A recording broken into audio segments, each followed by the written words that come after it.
Alors, de cette glorietta, euh, on voit ce magnifique panorama, on voit l'église, le phare, on voit pratiquement tout le vieux Collioure. Alors, pourquoi ce plan? C'est parce que ce soir, en première partie, on va passer Elana Veva. Vous allez me dire que la Naveva évoque le navire se passe sur la mer, mais en fait, effectivement, c'est pas la belle mer de Collioure, la belle Méditerranée, puisqu'il s'agit en fait d'une mer reconstituée en studio et complètement faite avec des morceaux de plastique, comme également dans l'autre film emblématique qui s'appelle le Casanova. Il avait représenté la lagune avec des morceaux de plastique. Et il va pousser l'artifice dans évoque le navire et la Naveva encore plus loin, puisque à la fin du film, il va se payer le luxe de montrer les vérins qui permettaient au bateau de faire semblant de tanguer. Et la caméra va se reculer et on va voir qu'on est dans l'artifice. Alors, Elana Veva a obtenu en Italie un succès un peu mitigé, comme souvent les films de Fellini à partir de la Città delle Donne, et les gens ne comprenaient pas. En revanche, il a énormément bien fonctionné pour la France parce que les gens y ont vu un opéra. En fait, c'est un opéra. Le film, en fait, est un hommage à Verdi et un hommage, peu de gens le devinent, mais c'est quand même un hommage à Maria Callas, puisque le film raconte une histoire, encore une fois, très simple, mais magnifiquement développée. C'est une coterie de gens très riches, de notables, qui, à la veille de la Première Guerre mondiale,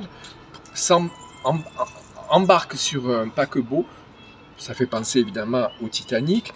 Ils embarquent sur un paquebot pour aller déposer en mer près des îles grecques, et jeter dans la mer les cendres d'une diva, d'une cantatrice. Alors, évidemment, tout de suite, on pense à Maria Callas, bien qu'elle ne soit pas de la même époque, évidemment.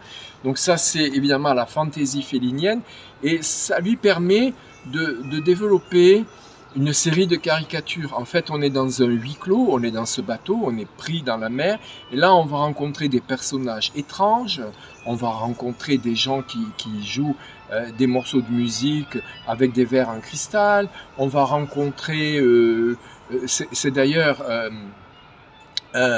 Pina Bausch, la grande chorégraphe allemande, qui va accepter de jouer le rôle de la sœur de l'empereur d'Autriche qui est aveugle, et c'est un grand rôle pour elle. Je crois que c'était la première fois qu'elle jouait dans un film. Fellini avait vu un de ses ballets à Rome, il était tombé en amour, comme il le faisait souvent, et il l'a invité sur le plateau. Évidemment, elle a accepté.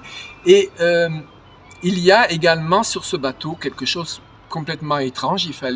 C'est un bateau qui ressemble surtout la cale à un cirque, et il y a un rhinocéros qu'on transporte là, on ne sait pas pourquoi, et celui qui nous fait un petit peu comme dans Amarcord, c'est un genre de journaliste qui va traverser, faire des commentaires.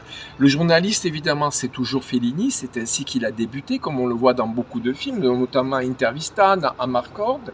Et à la fin du film, puisque c'est le début de la guerre, ils sont bombardés, le bateau est bombardé par un navire ennemi, tout le monde va couler comme le Titanic, il y aura 2 rescapés seulement, il y aura le narrateur, le journaliste, sur une barque de sauvetage, et accompagné du rhinocéros. Et le film va se terminer là-dessus, on va aller voir dans leur barque, leur chaloupe, et le rhinocéros, en fait, on apprend, et ça c'est l'hermaphrodisme cher à Fellini, on apprend que ce n'était pas un mâle, mais une femelle, puisque le lait de cette rhinocéronte va nourrir tout le long le journaliste.